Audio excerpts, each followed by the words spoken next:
अपनी आंखों को बंद करके अपने हाथों को उठाकर अपने आप से अंगीकार करो कि मैं जो कोई भी वचन सुना करूंगा उसको इग्नोर नहीं करूंगा, ताकि समय आने पर, इमरजेंसी आने पर परमेश्वर भी मुझे इग्नोर ना करे। मांगो अपने हाथों को उठा के।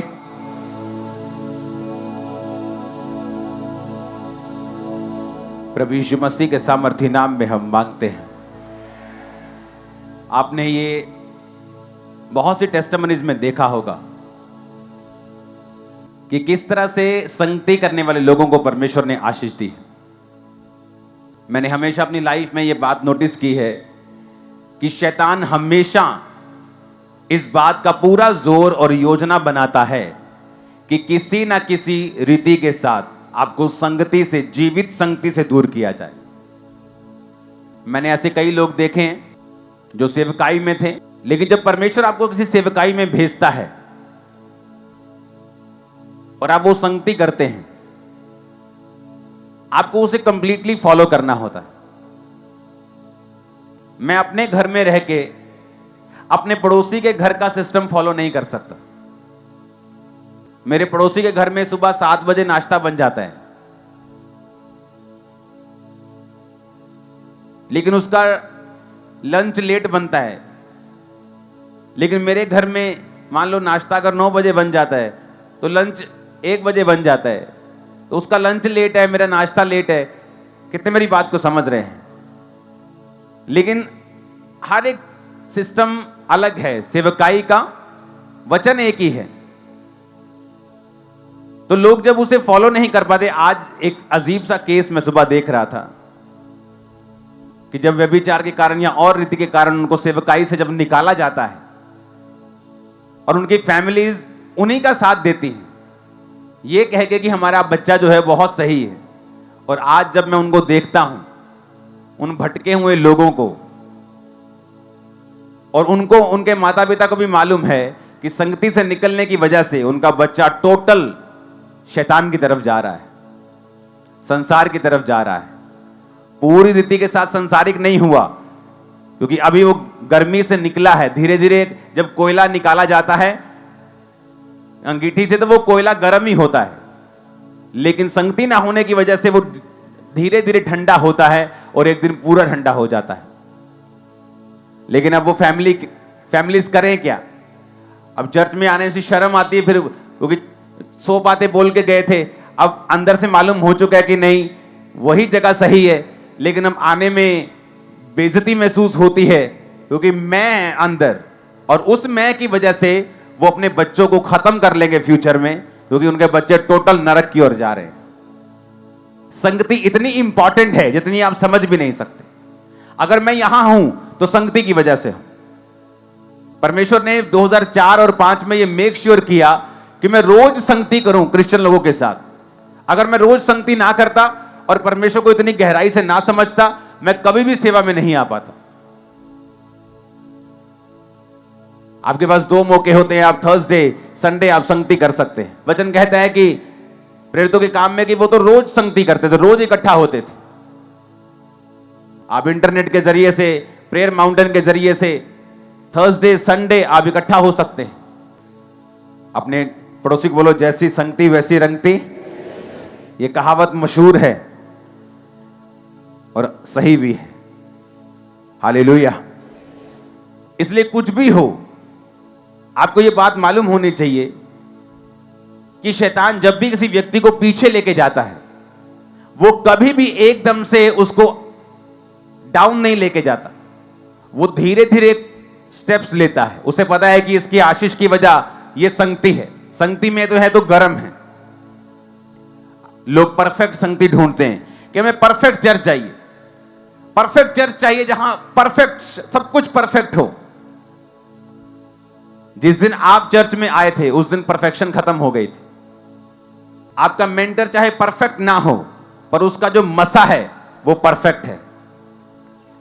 मैं आपको सच कह रहा हूं, जो अनॉइंटिंग है वो सब कुछ कर सकती है। हालेलुया। अब आपको यह समझ होनी चाहिए कि शैतान हर वो चीज, हर वो यंत्र, हर वो योजना बनाएगा कि सबसे पहले आपको जीवित संगति से दूर किया जाए, क्योंकि उसके बाद आपके माइंड को, आपकी लाइफ को एक्सपोज करना, उसमें एंटर करना, उसमें दखल देना उसके लिए आसान है, क्योंकि संगति में वो काम नहीं कर पाता। आपकी कमियों की वजह से कई बार आप संगति में कमी होने पर भी आप बच जाते हैं, लेकिन वही कमी अगर संगति से बाहर हो, आपका कोई बचाव नहीं होता। हालेलुया। आप देशों की हिस्ट्री पढ़े, जिन देशों ने परमेश्वर की संगति की है, हर एक गली गली में चर्च बनाया था, लोग संगति करते थे। धीरे धीरे क्या हुआ, स्पिरिचुअलिटी से ह्यूमैनिटी में आ गए, ह्यूमैनिटी। फिर क्या हुआ, जो क्रिश्चियन लोग थे उनका आत्मिक पतन होता गया, आत्मिक रूप से परमेश्वर से वो दूर होते गए, और परमेश्वर उन देशों को भी कम करता गया ब्लेसिंग में। आज उन देशों के ऊपर दूसरी कौमों का, अगर आप उनके चुनावों को देखेंगे, दूसरी कौमों को कब्जा है, दूसरे लोग जीत रहे हैं वहां पे क्रिश्चियन कंट्रीज के अंदर। रीजन, सबसे पहले शैतान ने संगति खत्म की। जब संगति खत्म हुई, लोग ह्यूमैनिटी की तरफ भागे, स्पिरिचुअलिटी छोड़ के। ऑस्ट्रेलिया में हम एक पार्क में थे, तो वहां पे जो हमारे हिंदू भाई हैं, तो वो ढोलकी बजा के अपना गाना गा रहे थे, प्रचार कर रहे थे। कोई उन्हें रोक नहीं रहा वहां, क्योंकि हर एक को अपना धर्म फॉलो करने की आजादी है। कितने मेरी बातों को समझ रहे हैं? तो मैं उनको देख रहा था कि किस तरह से वो जा रहे हैं और कोई उनको कुछ नहीं कह रहा। जो स्पिरिचुअल लोग थे, जो क्रिश्चियन लोग थे, शैतान ने संगति से दूर करके उनके दिमाग में यह डाल दिया कि spirituality is not very big thing, humanity is very big thing. अगर वहां पे आप किसी गोरे को बोलोगे जाके किसी गोरे के घर में सुसमाचार दे, कहला नहीं नहीं मैं उसे डिस्टर्ब नहीं कर सकता, वो डिस्टर्ब हो जाएगा। तुम उसे डिस्टर्ब करने के चक्कर में, ना करने के चक्कर में, ह्यूमैनिटी के चक्कर में स्पिरिचुअलिटी को इतना लो कर लिया कि आज दूसरे लोग तुम पे कब्जा कर रहे हैं। अब संगति जब हटती है, इफेक्ट बहुत बड़ा होता है उसका, और संगति जब शुरू होती है, उसका असर भी बहुत बड़ा होता है। लाइफ में कुछ भी करो, निराश हो, दुखी हो, काम हुआ नहीं हुआ, संगति कभी मत छोड़ो।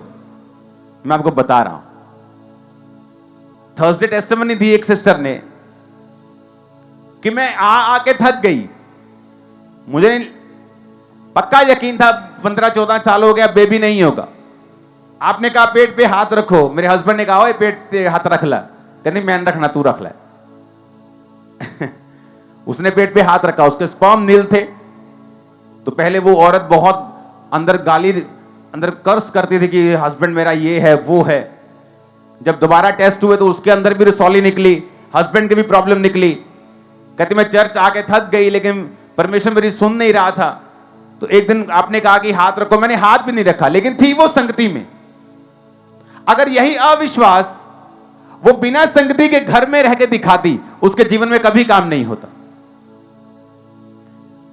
शक तब पाप बनता है जब आप संगति छोड़ देते हैं।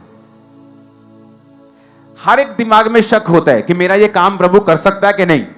मेरे दिमाग में भी ये होता था, मुझे मालूम था मेरा काम बहुत बड़ा है, और मुझे ऐसा 99.99% ऐसा अंदर से विश्वास था कि मेरा काम नहीं होगा। नहीं होगा। पर एक बात थी मेरी लाइफ में, रोज संगति, रोज प्रेयर, रोज बाइबल, रोज फास्टिंग मैंने छोड़ी नहीं। तो परमेश्वर ने मेरे विश्वास को मेरे अंदर के शक से नहीं समझा, मेरे विश्वास को उसने कर्मों से समझा है। परमेश्वर ने मेरे कर्म देखे कि अविश्वास कर्मों से नजर आता है, इसलिए कहते हैं कि विश्वास कर्मों से होता है। दुष्ट आत्मा भी विश्वास करता है कि यीशु प्रभु और थर आता है, तो क्या वो विश्वासी बन गया? लिखा तू अपना विश्वास बिना कर्मों के दिखा, मैं अपना विश्वास अपने कर्मों से तुम्हें दिखाऊंगा। तो कर्मों से विश्वास दिखाया जा सकता है। तो दिमाग में क्या है कोई प्रॉब्लम नहीं, कर्म क्या है कि तुम चर्च में हो, कर्म क्या है तुमने संगति नहीं छोड़ी, कर्म क्या है तुम शैतान के सामने झुके नहीं। और उस औरत ने हाथ नहीं रखा, उसके हस्बैंड ने हाथ रखा। अगले महीने वो प्रेग्नेंट थी। और जीसस टेस्टिमनी देखना थर्सडे, तुम्हारे रूह कंडे खड़े हो जाएंगे, तुम्हारे गूज़बम्प आ जाएंगे। मैं आपको बता रहा हूं, तुम शॉक्ड हो जाओगे। स्पर्म हस्बैंड के नील, 0, कम नहीं 0। रसौली वाइफ के 14 साल, 1 घंटे की प्रेगनेंसी नहीं, लेकिन संगति नहीं छोड़ी। शैतान ये कोशिश करता है कि अगर आपकी हीलिंग रोकनी पड़े उसे, अगर उसे मालूम हो जाएगी अगर आपकी हीलिंग रुकती है तो आप संगति छोड़ सकते हैं, वो मेक श्योर करेगा कि आपकी हीलिंग ना हो। अगर शैतान को मालूम हो जाए कि ये बंदा डरपोक है, अगर इसकी फैमिली इसके खिलाफ खड़ी हो जाएगी तो ये घुटने टेक देगा और संगति छोड़ देगा। वो मेक श्योर करेगा आपकी फैमिली आपके खिलाफ खड़ी हो और आपकी संगति रुक जाए। हालेलुया। इसलिए कहते हैं संगति अगर आप करते रहेंगे आपकी लाइफ कभी भी सेम नहीं रहेगी। दिमाग में क्या चल रहा है कोई मायने नहीं रखता। संगति करते रहो, प्रार्थना करते रहो, लाइफ सेम नहीं होगी और खुदावंद काम करेगा, अपने समय से करेगा, 100% करेगा। आमीन। टेंटों के ऊपर जाना चाहिए। मैंने देखा है बहुत सारे लोग जब संगति से निकलते हैं बुड़बुड़ कर जाते हैं और बाद में जब परमेश्वर डंडा उठाता है और घर में गड़बड़ी शुरू होती है और शैतान काम करने लगता है, अब उसी संगति में आने में वो शर्माते हैं। उनको लगता है बेइज्जती होगी कि 4 लोगों के सामने मैं कुछ और बोल के गया था, लेकिन मुझे मालूम नहीं था परमेश्वर चाहता है मैं वहीं जाऊं, पर किस मुंह से जाऊं। बाइबल कहती है सारपत की विधवा से जहां एलिया गया, और वचन कहता है कि उस विधवा के पास जब वो पहुंचा तो उसने कहा 10 आयत में, वे वहां से चल दिया और सारपत को गया और नगर के फाटक के पास पहुंचकर क्या देखा कि एक विधवा लकड़ी बीन रही है और उसको बुलाकर कहा किसी पात्र में मेरे पीने को थोड़ा पानी ले आ। वो लेने जा रही थी, उसने कहा अपने हाथ में एक टुकड़ा रोटी भी लेके आती रहना। उसने कहा तेरे प्रभु की शपथ मेरे पास एक भी रोटी नहीं, केवल घड़े में मुट्ठी भर मैदा और कुप्पी में थोड़ा सा तेल है, और मैं लकड़ी बीन कर लिए जाती हूं कि अपने और बेटे के लिए मैं उसे पकाऊं और उस रोटी को हम खाएं और उसके बाद फिर हम मर जाएं।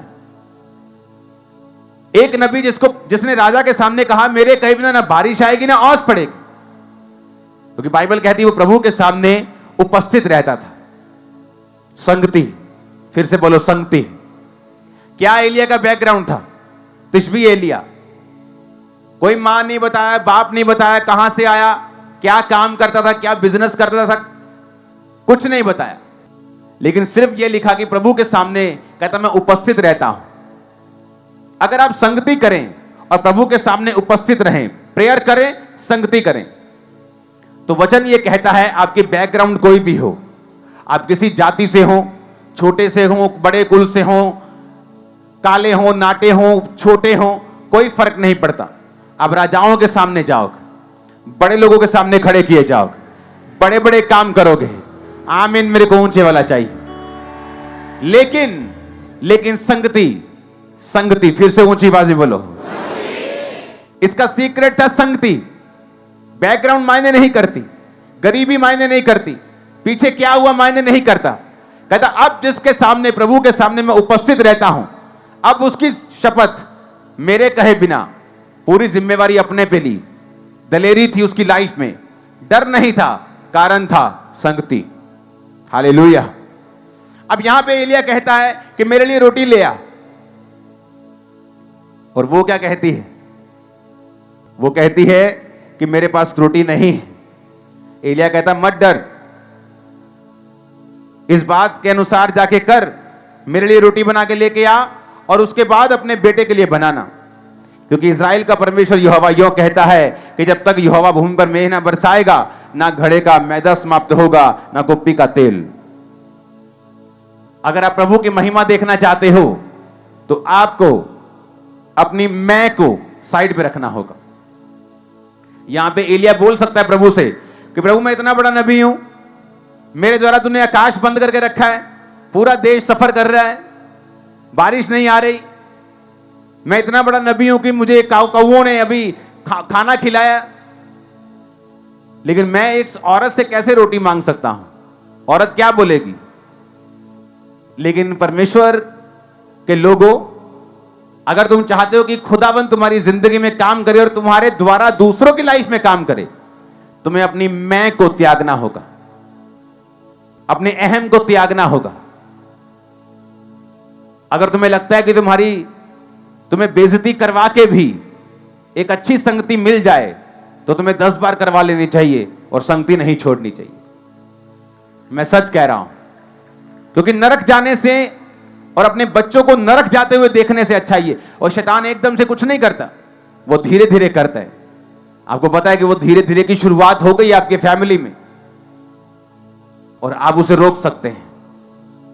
फिर से ऊंची आवाज में बोलो, संगति से। आमीन। यहां एलिया ने अपने अहम की परवाह नहीं की, उसने उसको बोला, वो औरत गई रोटी बना के लेके आई और वचन कहता है वो आटा और तेल कभी खत्म नहीं हुआ। औरत ने भी खाया, बेटे ने भी खाया और परमेश्वर ने उसी आटे और उसी तेल से एलिया के पेट को भी भरा। किसके दौरान? अकाल के दौरान। उसके आगे क्या होता है? अगर आप उसके आगे पढ़े तो 18 बाब में लिखा है, फिर उसके बाद यहोवा का वचन एलिया के पास पहुंचा कि अपने आप को अहाब को दिखा और बोल कि मैं भूमि पर मेंह बरसा दूंगा। अहाब ने अबोधा को, जो उसके घराने का दीवान था, बुलाया और कहा, अबोधा जो उसके घर का दीवान था, बड़ा एक इंपॉर्टेंट इंसान था अहाब के घर में। अहाब राजा था और दुष्ट था, परमेश्वर से दूर था। और उसने अबोधा को बुलाया और कहा, जा अपने मालिक को बोल कि मैं तुझसे मिलना चाहता हूं, उसे भेज, क्योंकि परमेश्वर ने कहा कि मैं बारिश बरसा दूंगा।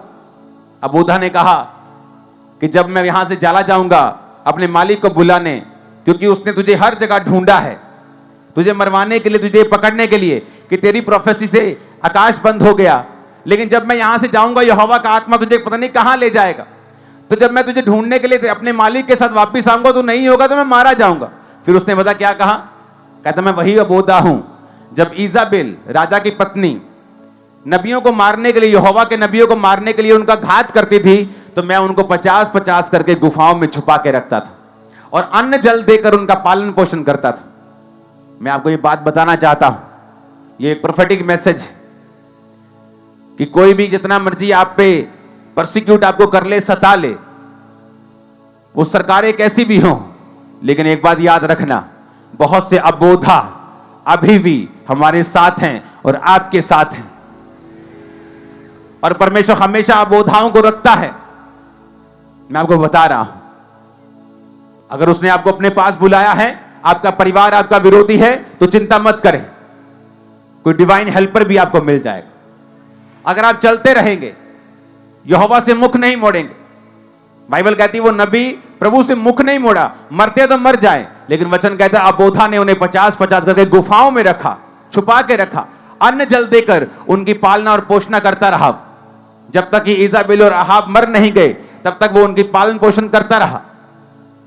परमेश्वर ये बताता है, तुम्हारी परिस्थितियां कितनी भी खराब क्यों ना हो, परसिक्यूशन कितनी भी बड़ी क्यों ना हो, लेकिन वो एलिया का परमेश्वर, वो आपका और मेरा परमेश्वर अब भी अबोधाओं को रखता है जगह जगह जगह जगह जगह जगह, इन जीसस ने। हालेलुया।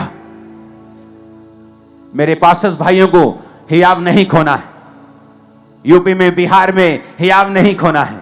परमेश्वर अबोधाओं को तुम्हारे साथ रखेगा और वो भेजेगा हेल्पर्स को, इन जीसस ने। आमीन। मेरे को ऊंचे वाला चाहिए चर्च। हालेलुया। ऊंची आवाज में हालेलुया बोलो। हमें एलिया से बहुत कुछ सीखने को मिलता है। पहली बात, उसकी लाइफ में संगति, परमेश्वर के साथ संगति, उसके सामने उपस्थित रहना। और वचन कहता है ऐसे अबोधा, ऐसे सरकारी लोग जिनको परमेश्वर ने संभाल के रखा हुआ था कि वो उसके लोगों की मदद करें, वो आपकी लाइफ में ऐसे लोगों को भेजेगा। आमीन। छोटा है ये बात प्रूफ करती है कि परमेश्वर डिवाइन हेल्पर्स भेजता है, वो इंतजाम करता है, वो आपको अकेला नहीं छोड़ता, वो आपको दुखों में नहीं छोड़ता, वो आपके इंतजामों को करता है और वो करेगा आपके परिवारों के इंतजाम। आपकी शादियां स्वर्गदूतों की सप्लाई से होंगी, इन जीसस ने। आमीन। मेरे को ऊंचे वाला चाहिए चर्च। Hallelujah, hallelujah. वचन कहता है फिर जब अबोधा की बात सुन के एलिया ने कहा कि ठीक है, तू एक अच्छा आदमी है, लेकिन मैं यहोवा की सौगंध खाता हूं कि तू चला जा, राजा को बोल दे मैं यहां से नहीं जाऊंगा। और राजा आया और एलिया ने कहा जा अपने सारे अशेरा के और बाल के 400 और 450 850 नबियों को इकट्ठा कर ले और मेरे पास इस पर्वत पर इकट्ठा कर ले। और बाइबल कहती है सब नबी इकट्ठा हुए। एलिया ने चैलेंज किया कि जो आग उतार कर उत्तर देगा वही परमेश्वर होगा। तुम भी अपनी वेदी बनाओ, मैं भी अपनी वेदी बनाता हूं, तुम भी उस पर भेंट रखो, मैं भी भेंट रखता हूं, जो आग उतार के उत्तर देगा वो सच्चा परमेश्वर होगा। सब बोले ठीक है। बाल और अशेरा के नबी लगे रहे, कुछ नहीं हुआ। एलिया उनका मजाक उड़ाता रहा। उसके बाद एलिया की बारी आई तो वचन कहता है एलिया ने याकूब के पुत्रों की गिनती के अनुसार, पहला राजा 18 उसकी 31 आयत, जिस पर यहोवा का वचन आया था कि तेरा नाम इज़राइल होगा, 12 पत्थर छांटे। उन पत्थरों से यहोवा की एक वेदी बनाई और उसके चारों ओर गड्ढा खोदा कि 200 बीज समा सके। ऊंची आवाज में हालेलुया बोलो। 30 आयत में बढ़ेंगे। एलिया ने सब लोगों से कहा मेरे निकट आओ, और सब लोग उसके निकट आए और तब उसने यहोवा की वेदी जो गिराई गई थी मुरम्मत की। वेदी का मतलब है प्रार्थना का जीवन, संगति का जीवन। इजरायली लोग दुखी इसलिए थे क्योंकि वेदी जो थी वो टूटी हुई थी। आज जब लोग सताव आता है परमेश्वर से अपना नाता हटा लेते हैं। अपने पिंड तो चर्च आना बंद कर देंगे कि पिंड वाले को शिकायत ना दे। और इसलिए वचन कहता है कि शैतान ने उनके ऊपर कब्जा किया हुआ था। और वचन क्या कहता है कि जब एलिया को मालूम था कि मुझे परमेश्वर की आग उतरती हुई चाहिए तभी ये लोग विश्वास करेंगे, उसने टूटी हुई वेदी की मुरम्मत की। टूटी हुई वेदी की मुरम्मत करने का मतलब है अपनी जिंदगी को परमेश्वर के सामने सही करना और प्रार्थना का जीवन अपनाना। और वचन कहता है फिर उसने भेंट रखी, बछड़े को रखा, पानी दिया यानी बैप्टिज्म दिया, और उसके बाद उसने प्रार्थना की। 36 आयत में लिखा फिर भेंट चढ़ाने के समय एलिया नबी समीप जाकर कहने लगा, हे अब्राहम इसहाक इज़राइल के परमेश्वर यहोवा, आज ये प्रकट कर कि इज़राइल में तू ही परमेश्वर है और मैं तेरा दास हूं और मैंने ये सब काम तुझसे वचन पाके किए हैं। बड़े समझने वाली ये बात है। एलिया कहता हे परमेश्वर, आज ये प्रकट कर कि इज़राइल में तू परमेश्वर है और मैं तेरा दास हूं। मैं तेरा क्या हूं और मैंने ये काम तुझसे वचन पाके किए हैं। और वचन कहता है आग नहीं उतरी जब तक उसने ये प्रेयर की, क्योंकि इस प्रेयर में 2 बार उसने अपना नाम लिया और 1 बार उसने परमेश्वर का नाम लिया। यूएसए का वीजा चाहते हो, मेरी चर्च में आ जाओ, लग जाएगा। यह साबित करता है कि तुम्हारी चर्च में आग नहीं है, वो फेक आग है जो तुम दिखा रहे हो। जब इसने कहा कि प्रभु प्रकट कर कि मैं तेरा दास हूं, मैंने ये काम तेरा नाम लेके किए हैं, आग नहीं उतरी। एलिया को अपनी गलती समझ आई कि मेरी प्रेयर में, मेरे वचन में मैं ज्यादा हूं और प्रभु कम है। उसने अगली लाइन बोली, हे यहोवा मेरी सुन। उसे मालूम था अंदर से कि कोई गड़बड़ है। फिर दूसरी आयत में कहता है मेरी सुन कि लोग जान ले यहोवा तू ही परमेश्वर है और तू ही उनका मन लौटा ले आता है। और वचन कहता है तब यहोवा की आग आकाश से प्रकट हुई। हालेलुया। एलिया को भी गलती समझ आई कि मैं कुछ नहीं हूं, मैं जस्ट एक इंस्ट्रूमेंट हूं। अब माइक बोले मैं सब कुछ मैं ही हूं, मैं नहीं हूंगा तो लोग वचन नहीं सुनेंगे। माइक कुछ नहीं है, मैं बोल रहा हूं। कितने मेरी बात को समझ रहे हैं? उसी तरह से हम परमेश्वर के हाथों में एक माइक है। सिर्फ माइक नहीं कह सकता कि मेरी वजह से लोग सुन रहे हैं। माइक सिर्फ एक इंस्ट्रूमेंट है जिसने अपने आप को यूज करने के लिए अपनी मर्जी से अपने मालिक के हाथ में दिया हुआ है। हालेलुया। और जब आग नहीं उतरी पहली प्रार्थना के बाद, ये बरकत चाहिए, मेरी चर्च में आ जाओ। एलिया कहता, प्रभु जान ले लोग मैं ही तेरा दास हूं, जान ले मैंने ये काम तेरा वचन वागे किए हैं। कोई आग नहीं उतरी। जब एलिया देख रहा था कि कोई आग नहीं उतरी, उसने फिर बताया कि हे यहोवा मेरी सुन, तू बता इनको कि तू ही परमेश्वर है और तू ही इनका मन लौटा ले आता है, कि तू ही तू, सब कुछ तू ही तू है। लिखा आग उतरी। आज आग उतरेगी आपकी लाइफ के अंदर। किन लोगों की लाइफ में आग है? जिन लोगों ने संगतियों को नहीं छोड़ा है, जिन लोगों ने परमेश्वर के वचन को नहीं छोड़ा है, जिन्होंने अपनी मैं को नहीं देखा है। मैं जानता हूं अपने स्पिरिचुअल फादर के पास जब मैं जाता था तो 10 दिन में से 7 दिन तो मेरी क्लास लगती थी, क्योंकि यहां से मैं जाता था कि बड़ा पास्टर, सब लोग पीछे आगे, लेकिन वहां माहौल चेंज होता था। हालेलुया। तो परमेश्वर ने मुझे सिखाया हम्बल रह के किस तरह से बरकतों को लेना है। कोई एक तो हो जो तुम्हारी बेइज्जती कर सके, कोई एक तो हो जो तुम्हें सिखा सके, कोई एक ऐसा तो हो जो तुम्हें मार सके, डांट सके, तुम्हें सीधा कर सके। कितने मेरी बातों को समझ रहे हैं? जिसने बाप की डांट को नहीं खाया है, लोगों ने उन्हें लताड़ा है। जिसने बाप की डांट खाई है, वो लोगों में हीरो बना है। मैं सच कह रहा हूं। हालेलुया। बाइबल कहती है धर्मी मुझे मारे तो मेरे सिर का तेल ठहरेगा। मुझ पे कृपा गिनी जाएगी अगर धर्मी मुझे मारे। अगर धर्मी आपको करेक्ट करेगा, आपकी जनरेशन वो सीधी कर देगा, फाइनेंस वो सीधे कर देगा, लाइफ वो सीधी कर देगा। अगर धर्मी मारेगा तो धर्मी का मारना संसारिक मारने से अलग है। धर्मी तुम्हें फ्यूचर दिखा रहा है, फ्यूचर दिखा के तुम्हें सेट करके मार रहा है। कितने मेरी बातों को समझ रहे हैं? एलिया को गलती समझ आई कि भाई साहब मैं करना बकरी की तरह बंद करूं मैं। इसलिए परमेश्वर ने कहा बकरियां मेरी बाहिनी हाथ खड़ी होंगी। क्या करती है बकरी? क्या करती है? ऊंची बोलो। नहीं ऊंची, ऐसे नहीं खिलार के बोलो जरा, मैं ऐसे बोलो। तो वो पास्टर जो मैं करते वो क्या है फिर? बकरियां हैं। क्या है? जो मैं करते हैं। बरकत चाहिए, मैं आशीष चाहिए, मैं मेरी चर्च, बरकत चाहिए, आज जाओ। बकरियां हैं वो। यहां पे गिफ्ट काम कर रहा है, लेकिन वो सारा कुछ खुदा कर रहा है। वो जब तक चाहेगा तब तक होगा। कितने मेरी बात को समझ रहे हैं? एलिया को ये गलती समझ आई, क्योंकि आग असली उतारनी थी। आजकल फेसबुक वाली प्रोफेसी वाली तो आग उतारनी नहीं थी, तो उसे कमी समझ आई कि भाई साहब मैं अपना नाम 2-3 बार ले लिया हूं। अब कहता प्रभु, सुनो 18 इस आयत को, 37 आयत को देखो स्क्रीन पे। कहता हे यहोवा, अब आ गया लाइन के ऊपर।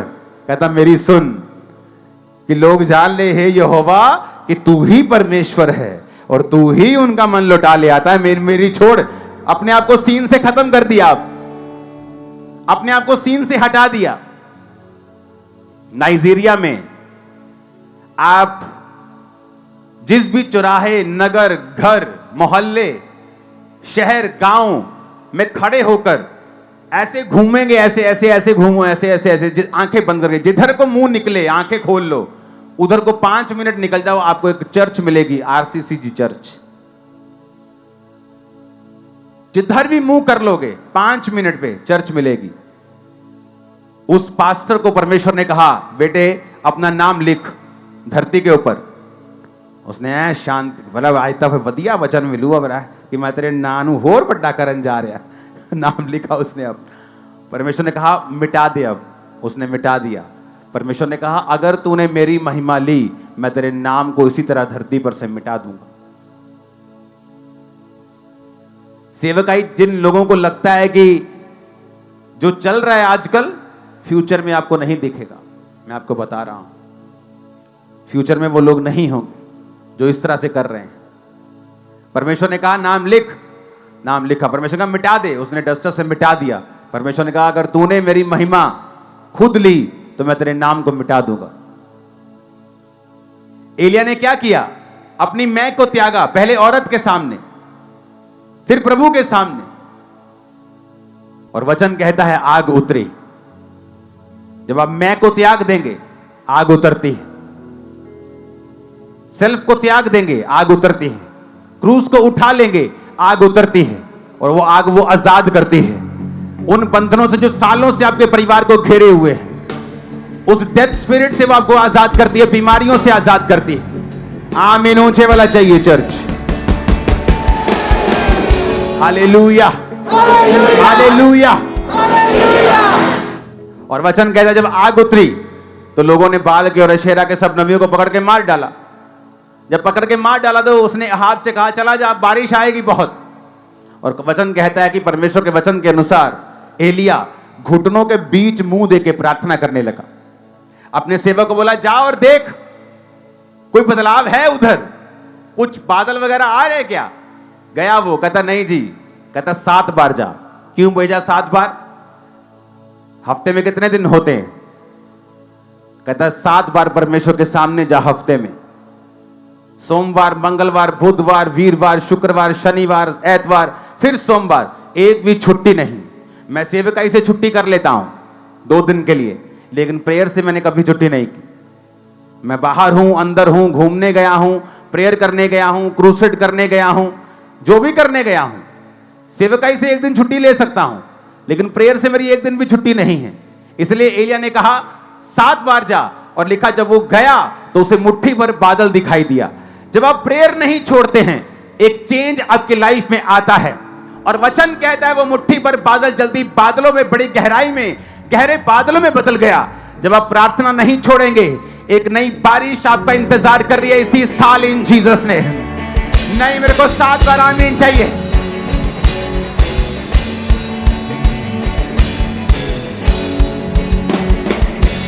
Hallelujah, hallelujah. कहता 7 बार जा। वचन पढ़ेंगे।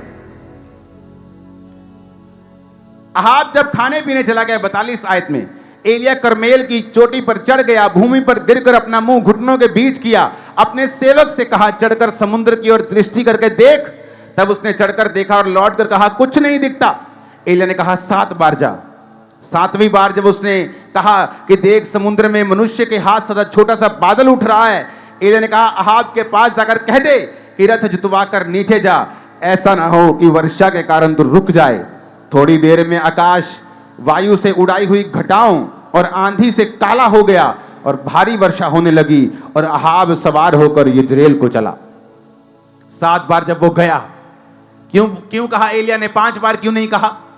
एलिया ने इंतजार करने को क्यों नहीं कहा कि इंतजार कर, 1 घंटा मुझे प्रार्थना करने दे? कहता 7 बार जा। इस एलिया की स्टडी को जब हम बाइबल कॉलेज में करवाते हैं, इसका एक मकसद होता है। जिन जिन लोगों ने खुदा से बात की है और जिन जिन लोगों ने खुदा से बात रिसीव की है और पॉजिटिव बात रिसीव की है और असाइनमेंट रिसीव की है, हम उनके जीवनी को बाइबल कॉलेज में बड़े डिटेल से पढ़ते हैं।